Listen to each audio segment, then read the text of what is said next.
Ciao a tutti e bentornati a una nuova escursione con Antelacus. Oggi ci troviamo a Tonezza del Cimone e andremo a fare appunto il Monte Cimone. Poco prima di arrivare in paese bisogna svoltare a sinistra seguendo le indicazioni per il cimitero austro-ungarico, che sarà anche la nostra prima tappa.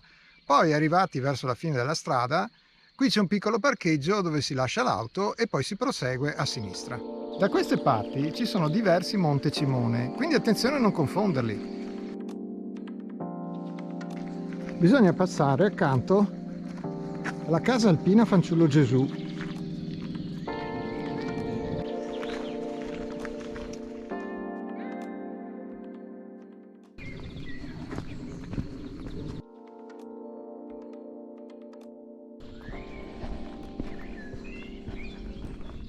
Ecco, questo è il cimitero austro-ungarico. Ci sono solamente 100 lapidi con i nomi estratti a sorte fra un totale di 1036 caduti.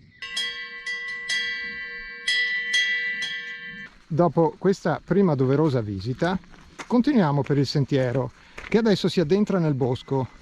Troveremo numerosi bivi. Basta seguire le indicazioni dell'ossario del Monte Cimone.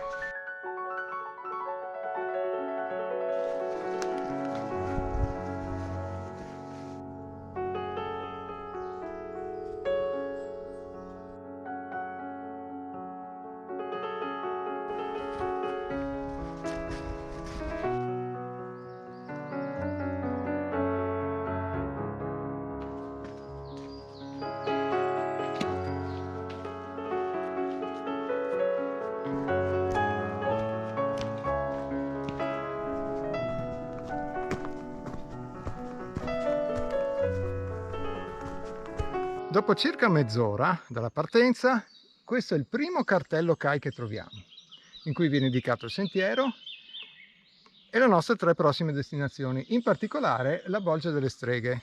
Scopriremo assieme cos'è. In questa prima parte il percorso è fatto da leggeri e gradevoli saliscendi.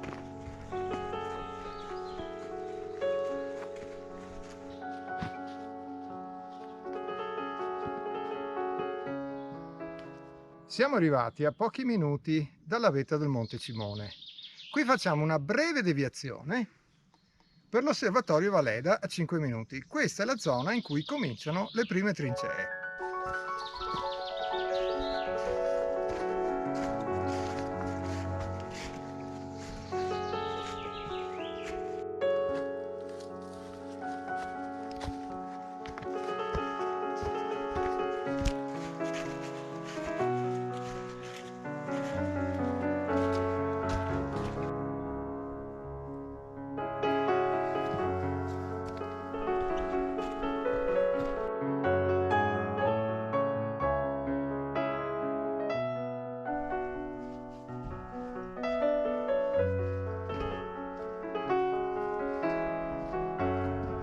Per scendere qui all'osservatorio bisogna fare un tratto di discesa un po' impegnativo. C'è una corda metallica che aiuta e si sbuca fuori qua, dove si ha una visuale meravigliosa. Adesso torniamo su.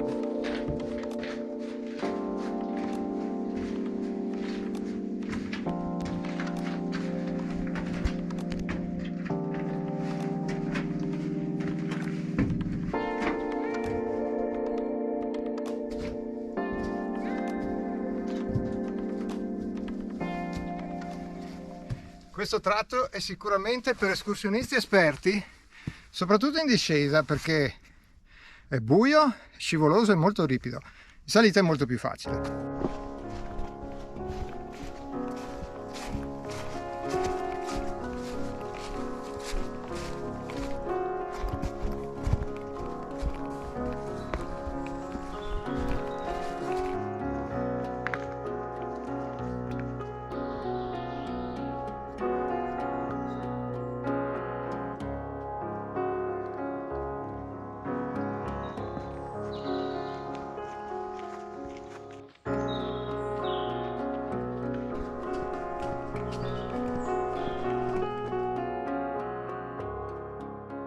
Siamo arrivati al grande parcheggio del Monte Cimone. Qui si può arrivare in macchina volendo da località Campana si prosegue, si arriva qui, si lascia l'auto e in pochi minuti si sale all'ossario. Noi abbiamo fatto questo percorso da località Campana, il numero 6, siamo qui, manca poco arrivare in cima e per il ritorno utilizzeremo invece il 5.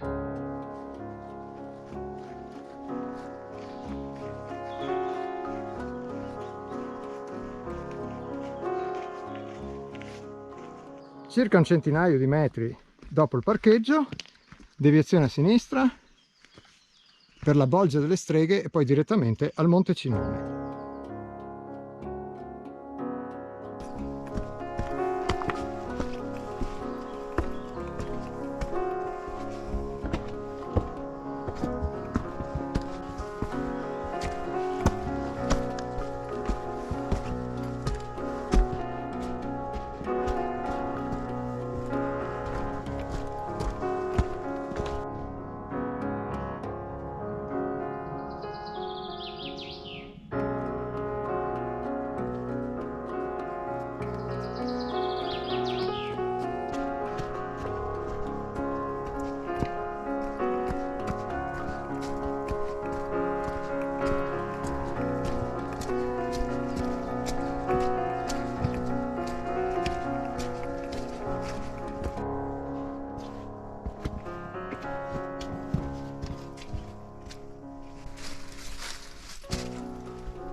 Stiamo percorrendo quella che viene chiamata la Bolgia delle Streghe.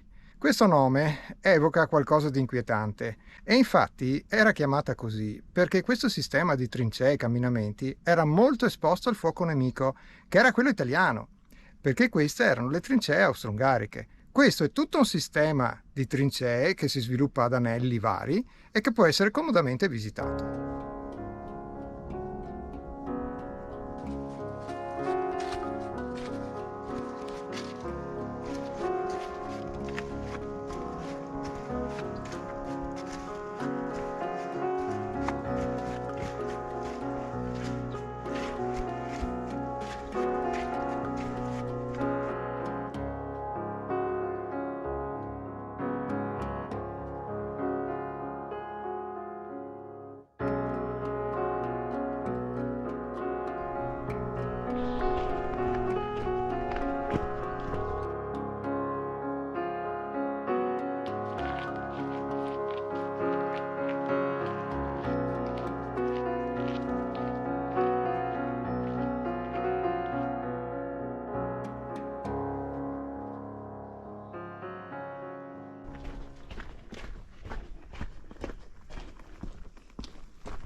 Eccoci arrivati in cima al Monte Cimone dove c'è l'ossario, a quota 1226.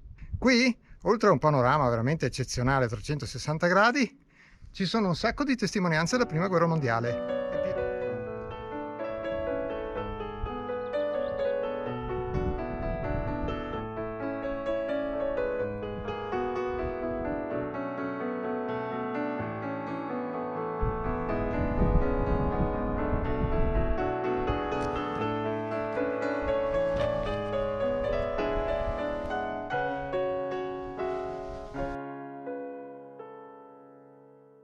Adesso, per il ritorno, come detto, faremo un sentiero leggermente diverso.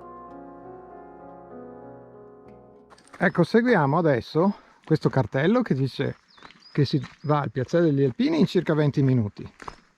E poi anche a Tonezza è segnato in bianco-rosso, molto evidente, e si comincia a scendere.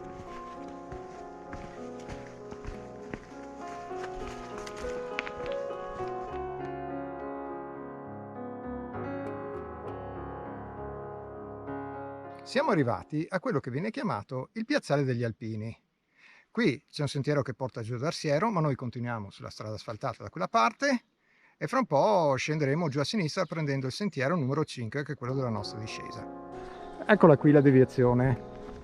Ci sono vari cartelli, dei quali uno indica Contrà Campana.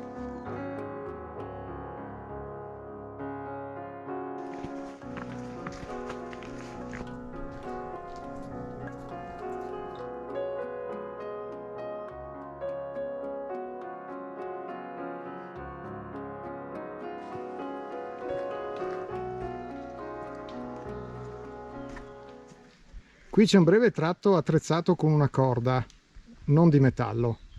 È scivoloso. È un po' scivoloso, va bene.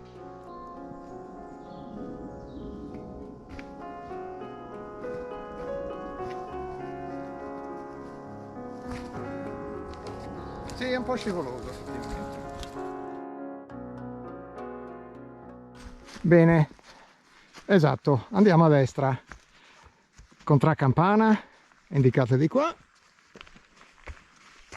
E quindi adesso imbocchiamo questa mulattiera e non dovrebbe mancare molto, un quarto d'ora, 20 minuti.